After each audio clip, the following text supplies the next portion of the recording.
자, 계속해서 절정 부분 같이 한번 살펴보도록 하겠습니다.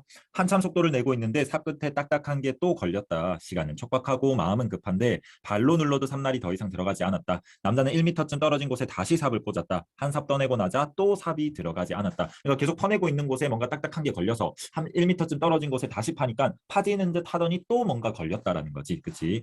자, 그래서 생활정보지 함이나 자전거가 쓰러진 게 아니라 공룡이라도 묻혀 있는 것 같았다. 뭔가 심상치 않은 크기도 크고 그다음 뭐 딱딱한 그런 것이 묻혀 있는 것 같은 느낌이 들었다라는 거죠. 그렇지? 자, 하는 수 없이 왜? 더 이상 파지지 않으니까 하는 수 없이 방향을 옆으로 틀어서 이제 눈을 파내기 시작했습니다.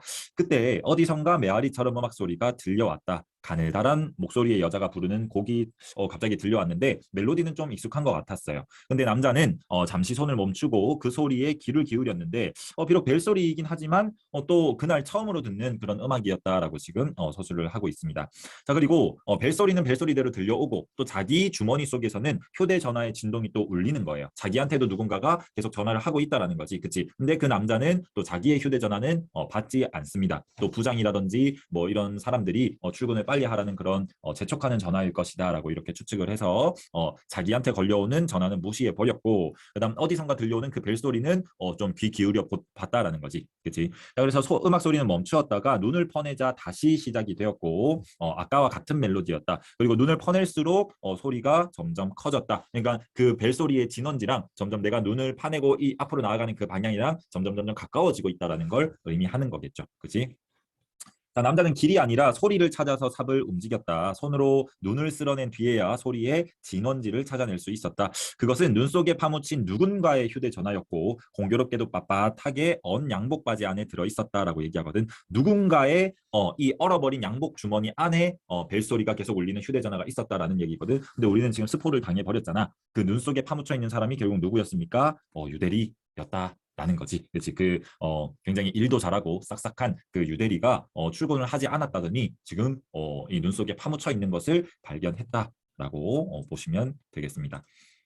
자, 다음 장 계속 한번 보도록 하겠습니다. 자, 남자는 무릎을 꿇고 앉아서 삽과 손으로 눈을 파냈다. 삽으로 파내다가 또 손으로 이렇게 훑쳤다가 이런 모습을 나타내고 있고요. 자, 판박이 스티커를 천천히 벗겨낼 때처럼 눈 속에서 검은색 구두와 발, 모직으로 된 양복 바지가 차례대로 모습을 드러냈다. 눈 속에 파묻혀 있다가 하나하나 이제 모습을 드러내고 있는 그 누워있는 사람의 모습을 지금 나타내고 있습니다.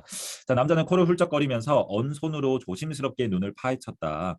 입에서는 입김이 쉴 새 없이 쏟아져 나왔다. 굉장히 추운 상황이다라는 거 알 수 있고요. 양복 차림의 사람은 눈의 중간쯤에 화석처럼 묻혀 있었다라는 거 보니까 그만큼 좀 시간이 오래됐다라는 거 알 수 있겠죠. 그렇지? 오랫동안 눈에 묻혀 있어서 생사를 알기 어렵다. 죽었는지 살았는지도 모르겠고 그냥 꽁꽁 언 채로 이렇게 눈 속에 파묻혀 있더라라는 거고요. 양복 옷과 와이셔츠는 주름을 그대로 간직한 채로 얼어붙어 있었고 그다음 검붉은색의 실크 넥타이는 오래전에 흘린 피처럼 굳어 있었다라고 얘기하고 있거든. 그래서 뭐 이렇게 사람이 이렇게 누워 있으면 뭐 이렇게 쓰러져 있는 거겠죠. 그렇지? 그러면 여기 검은색 양복을 이렇게 입고 검은색 양복을 이렇게 입고 있을 거고요. 그리고 이렇게 눈에 막 파묻혀 있을 겁니다. 그렇지? 그리고 검붉은색의 목도리 실크 넥타이를 하고 있는데 목도리가 아니라 넥타이죠. 넥타이를 하고 있는데 넥타이가 이렇게 펼쳐 있을 거 아니야. 근데 이게 마치 피처럼 보이더라라는 거지. 그렇지? 그래서 그 상황이 좀 심각하구나, 비극적이구나라는 것을 설명해주는 그런 부분이다라고 볼 수 있겠습니다. 자, 양손 다 눈을 이렇게 쥐고 있어서 손가락은 보이지 않았고 전체적으로 몸을 둥글게 말고 있는 모습이지만 상반신 일부는 아직도 눈 속에 묻혀 있었다. 쌓인 눈의 두께로 봐서는 그가 쓰러진 뒤에도 계속 눈이 내렸다는 것을 알 수 있었다. 그렇지? 사람이 쓰러졌는데도 그 위로 계속해서 눈이 내려서 그 사람을 덮어버린 그런 모습이었다라는 것을 알 수 있습니다. 자, 그래서 여기 나오는 등장인물의 상징성 한번 짚고 넘어가자면 남자는 경쟁 체제에서 살아남으려고 노력해요. 열심히는 삽니다. 그렇죠? 하지만 뜻대로 뭔가 일이 풀리지 않는 그런 우리 일반적인 직장인들을 상징한다라고 보시면 될 것 같고 그다음 유대리는 굉장히 인정받는 사람입니다. 다른 사람들과의 경쟁에서 앞서기 위해 노력하고 그다음 인정도 받았어. 하지만 우리는 지금 내용을 알고 있죠. 여기에 지금 쓰러져 있는 사람이 결국 누구인 거야? 유대리거든. 그치? 그래서 결국에는 도태되는 인물로서 지금 그려지고 있다라는 거 살펴볼 수 있겠습니다. 자, 그럼 마지막 결말 부분 같이 함께 살펴보도록 합시다. 해가 빠르게 기울고 있었다. 몸은 추운데 남자의 얼굴은 땀범벅이 되었다. 얼마나 열심히 눈을 팠으면 그치 그 추운 상황 속에서도 땀을 뻘뻘 흘리고 있는 그런 상황이었고, 그다음 해가 빠르게 기울고 있었다라는 것은 이제 점점 시간이 지나갔다라는 것을 나타내는 거겠죠. 흘러내리는 땀을 닦으며 남자는 조심스럽게 눈을 치웠다. 고대 유물을 발굴하는 고고학자처럼 손이 떨렸다. 왜냐면 뭔가 사람이 있는 것 같은데 누군지는 아직 모르겠고, 그치 우리는 지금 스포를 당했지만 이 남자는 아직 눈을 파내고 있는 상황이니까 모르잖아. 그치? 그래서 굉장히 조심스럽게 이렇게 눈을 파내고 있는 그런 상황을 나타내고 있습니다. 눈을 쓸어내자 어깨와 목, 안경을 쓴 얼굴이 차례로 나타났는데, 혹시라도 맥박이 뛰는지 확인하려던 남자가 바닥에 그대로 주저앉았다. 뭔가 충격적인 사실을 알게 된 거지, 인지하게 된 거지, 그렇지? 그래서 왜 이렇게 털썩 주저앉았냐면, 눈 속에서 화석이 된 사람은 집에도 없고 전화를 받지 않던 바로 누구였다? 유대리였다라는 것을 이제 알게 된 거죠. 그치? 역시 유대리도 이렇게 무리하게 출근을 하다가 눈 속에 파묻혀서 지금 이런 상황이 됐다라는 것을 알 수 있는 부분입니다.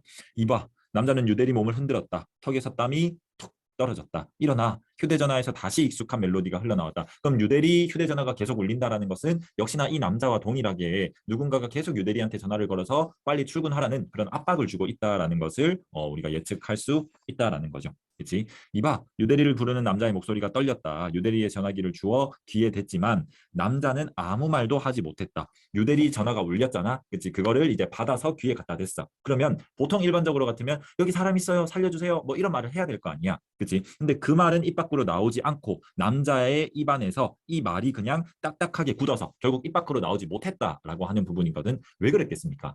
일단 너무 자신의 처지랑 비슷하잖아. 똑같은 회사를 다니고 있었고 똑같이 출근을 이렇게 압박받아서 지금 하고 있는 상황에서 결국 유대리가 먼저 이렇게 된 것을 보고 나도 혹시 이렇게 되지 않을까라는 걱정과 그다음 또 유대리에 대한 걱정과 뭐 오만 가지 생각이 다 들었겠죠. 그렇지? 그래서 이 옆에 부분 한번 보시면, 자, 유대리를 보고 몹시 놀란 남자는 자신 역시 동일한 상황에 놓여 있음을 느끼게 되어서 굉장히 괴로움을 느꼈을 겁니다. 그렇지? 그래서 결국 이 눈 속에 묻혀 있는 유대리는 결국 앞으로의 남자의 처지가 될 수도 있다라는 것을 암시할 수 있다라는 거죠. 그렇죠? 그래서 이런 상황이 펼쳐지고 있다라는 거 살펴보셨고, 밑에 계속 한번 봅시다. 자, 해가 기울고 주인은 어느새 어둑어둑해졌다. 역시나 시간의 경과를 나타내는 구절이고, 늦은 오후에서 지금 저녁으로 또 해가 어둑어둑해지고 있습니다. 이대로 1시간 정도만 파고 가면 회사에 도착할 수 있을 것 같은데, 남자는 회사 쪽을 쳐다보았다. 아침부터 지금 저녁까지 이렇게 파내고 왔는데 아직까지도 일단 회사에 도착하지는 못했어요. 그렇지? 자, 그리고 자신이 파온 길을 돌아보았다. 그치? 앞에 회사 쪽을 보고, 그다음 자기가 이때까지 파왔던 뒤를 이렇게 돌아보니까 앞으로 나아가기도 힘들고, 그렇다고 다시 돌아가자니 또 너무 먼 길을 와버렸고, 그치? 그래서 앞으로 나아가기에도 다시 돌아가기에도 만만치 않은 거리였다. 그래서 이런 어려운 처지를 사자성어로 하면 진퇴양난이라고 합니다. 자, 게다가 남자는 너무 지쳐 있었다. 아침부터 지금 저녁까지 계속 파냈으니까 얼마나 지쳐 있겠어, 그렇지? 자, 그는 유대리의 옆에 쪼그리고 앉아서 숨을 골랐다. 졸음이 밀려왔지만 졸지 않으려고 눈을 부릅떴다. 눈더미는 딱딱하거나 차갑게 느껴지지 않고 그저 공원에 있는 나무 벤치 같았다. 아까 앞에서 나왔던 부분이죠, 그렇지? 나무 벤치라든지 뭐 이렇게 포근함이 느껴졌다, 뭐 쉼터같이 느껴졌다라고 하는 그런 부분이 앞에서도 나왔는데, 우리 왜 영화나 드라마 같은 데 보면 죽기 전에, 그치, 죽음의 상황을 되게 좀 포근하게 느끼는, 그리고 뭔가 이렇게 뭐 사람이 죽기 전에 막 졸려 하면서 잘 때 옆에 사람이 잠이 안 돼 그러면서 막 깨우는 부분들을 한 번쯤은 봤을 겁니다. 그렇죠? 그런 상황이다라고 보시면 될 것 같아요. 그래서 시야가 구겨진 종이처럼 뭉개지고 있었다. 그러면 눈앞이 점점 이렇게 껌뻑껌뻑 점점 졸음이 밀려오고 뭔가 이제 좋지 않은 쪽으로 결말이 될 것 같은 그런 여운을 남기고 이 소설은 끝이 납니다. 그죠? 근데 뒷부분은 모르는 거지. 이때 갑자기 누군가 영혼이 나타나서 구해줬을 수도 있는 거고, 아니면 또 진짜로 실제 뭐 이렇게 결말 자체가 남자가 이렇게 죽었을 수도 있는 거고, 그치? 이런 열린 결말을 통해서 우리에게 좀 많은 여운을 주고, 그다음 또 뒷내용을 상상해 보게끔 하는 그런 재미를 전달하고 있다라고 보시면 될 것 같아요. 자, 그래서 사건의 결말을 명확하게 서술하지 않고 여운을 남기고 있는 그런 모습이 나타나고 있다라고 보시면 되겠습니다. 그래서 이 작품 스노우맨도 역시나 인간성을 상실한 그런 현대인들의 기계적인 노동과 그다음 또 경쟁 사회에 대한 비판 이런 것들이 담겨져 있기 때문에 우리가 앞으로 삶을 살아가는 어떻게 살아가는 게 즐겁고 행복한 삶이 될 수 있을까 이런 것들을 한번 생각해 보면서 이 소설을 좀 마무리했으면 좋겠고 그래서 이 뒷부분의 내용을 한번 여러분이 직접 창작을 해 보시면 너무너무 좋은 문학 작품 감상이 될 수 있을 것 같습니다. 자, 그럼 너무너무 고생하셨고 이 스노우맨의 의미를 한번 생각해 보시면서 꼼꼼하게 필기 했으리라 생각을 하고 모르는 부분이 있으면 언제든지 가져오시면 같이 한번 해결을 하도록 합시다. 고생하셨습니다.